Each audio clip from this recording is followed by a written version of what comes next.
this new episode of The Hotel Show. This is episode number 4 now. A lot of things happened last week, actually too much, to make it in less than 10 minutes. So the story I've picked up is the ongoing issue about the role of bed banks and agents and APTA members and travelers. All this thing about who is responsible for making sure the booking is honored and all that. So 2 weeks ago, just before the APTA convention, APTA did pass a rule, which is to say for the bed banks who are bonded with APTA, you will still have to honor bookings even though the agent who made that booking might go bankrupt. So even if you receive the money from the agent, you still have to go ahead and honor the booking for the traveler. Some bed banks don't really like that because it's kind of taking of a risk. They want to make sure that they get the payment from the agent to be able to pay the hotel. So the outcome of this is this one. Some bed banks already threatened to pull out of APTA because they don't want to go with that rule. Some actually said, okay, we're gonna go ahead with this, like Somewhere to Stay, for instance, was saying, okay, we go ahead with this. But the problem is some of the APTA members who did vote for that rule are still booking through non-APTA members' bed banks. So the same people are basically not necessarily go with the certified bed banks, and therefore it creates a bit of a confusion because it looks like basically the agents are doing what they want, which is normal. The outcome of this now is, I think, bed banks are going to be very reluctant to give a credit line to agents. They will probably ask prepayment a long time before the arrival of the traveler, otherwise it would be too risky. The second thing as well is probably something that will come out on the booking process of bed banks, is instead of using the agency credit card, you can actually put the traveler credit card. So therefore the transactions lies between the traveler and the bed bank, and consequently with the hotel. So that may be a way to take out the agent out of the equation, and just the agent will have to claim the commission. And the third thing maybe is in the leisure industry, usually hotel bookings are always prepaid. It's issue a voucher, and then the traveler, when they arrive at the hotel, it doesn't have to deal with anything apart from extras like minibars, restaurant and all that. So maybe it's a new way for leisure agents to say to the consumer, we book your room now, but you will have to pay the hotel when you checked out, which is exactly what's happening in the business travel market. A corporate or the corporations will typically pay the hotel at the checkout. They not necessarily like to prepay hotel bookings.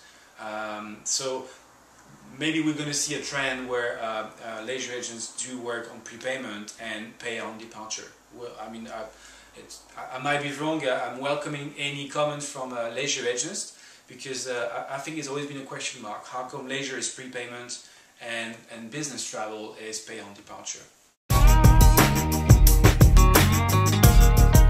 Recently I've launched a group on LinkedIn. LinkedIn is the most useful business social networking tool available online now.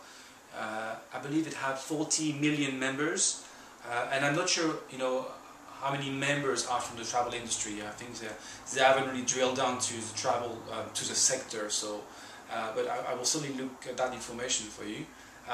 But what's interesting is obviously a lot of hoteliers, travel agents are putting their profile on LinkedIn and trying to get connected to the whole industry.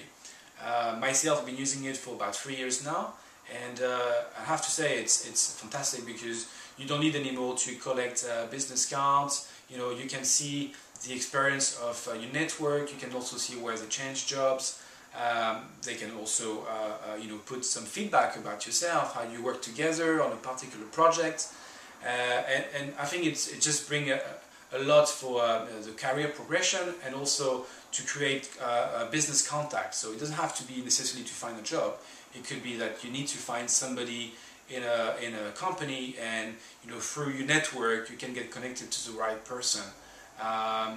So recently I actually received a request to be connected to somebody, and that person put the hotel name instead of a name. So I might have been actually quite straightforward with the person, but literally when you set up a profile on LinkedIn, don't put your company name as the name of your profile. You put you as a person, and you put your position, sales and marketing director, working for that hotel chain, and then you start to also give a bit what you've been doing in the last 10 years. So you move from that position to that position, you work for that company before and all that.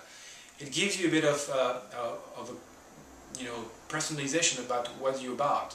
And then when you build that, it could be that there is an opportunity to create a group around the hotel brand, or your hotel, or your travel agency name, whatever. And that worked very well. But you need to first start to work around yourself. Start to get connected with people, and then you can build on a group, and you can try to moderate your conversation with the group. For instance, 2 weeks ago, I created the Hotel Blogs group, and within a day I have like 100 requests to join in. This is because my network knew about it, that probably also talked to their network, and very quickly it just built it up. And I've launched only 2 questions, and the questions got like 26 comments on one and 6 comments on the other. So very quickly you have people starting to react.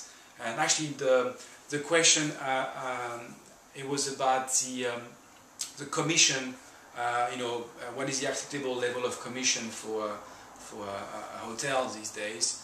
And the other thing as well was, if you tomorrow a GM of a hotel, what would be the 3 things you should do to distribute your hotel, whether it's online or offline.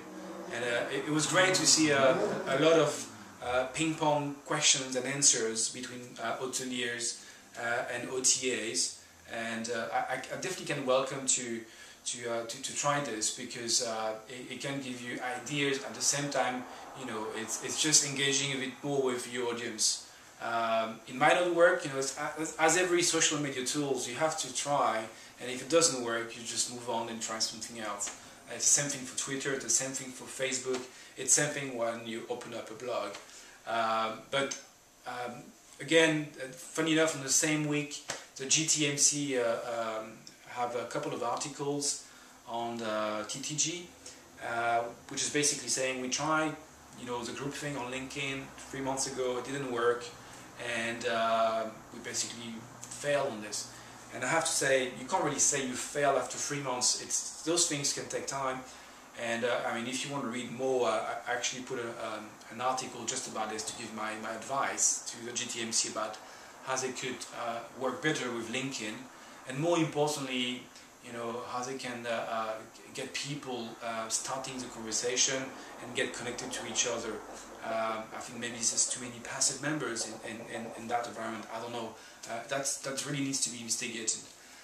So thank you very much. It was actually quite a longer video podcast, hotel show today, but I think there was a lot of cover.